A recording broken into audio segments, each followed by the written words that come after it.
Whether an emergency call is made to the White House at 3 a.m. or to you at 3 p.m. in your office, the time to prepare for the crisis has passed. Last year, during the Democratic national primaries, there was a memorable commercial that was played about a phone call coming into the White House at 3 a.m., signifying an emergency somewhere around the world.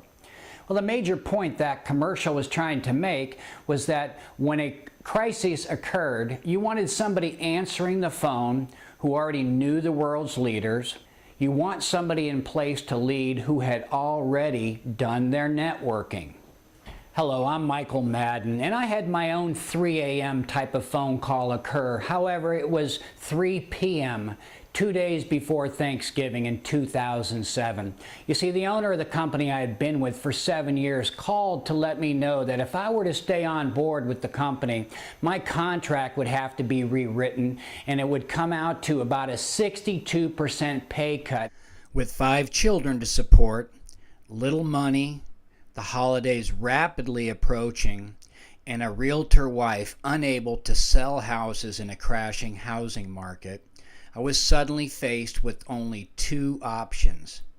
I could freak out and push the panic button, which is what I felt like doing, or I could be bold and branch out by starting my own broadcasting school company. Being the fearless leader of my family that I am, I chose to venture out and create my own opportunity instead of waiting for someone to give me a job. In order to survive this crisis, I knew that networking would be the one thing that could save my family from homelessness.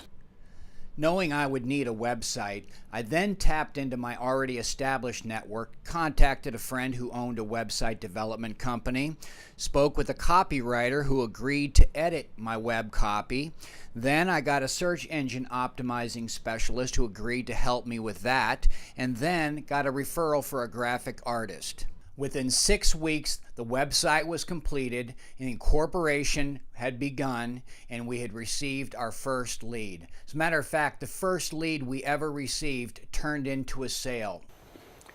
Now, it's important to note that every one of the people that I had contacted in my network was an active member of my network for years prior to my moment of crisis. Here are a few insights that I've learned about networking. First, give your time and talent without expecting anything in return. Network strategically, because the quality of the network always trumps the quantity. Also, don't forget, tap into your network's network. Networking is really about relationship building. Network both online and offline. Okay, my biggest takeaway tip would be to start networking today. After all, you never know who's going to be calling you 2 days before Thanksgiving.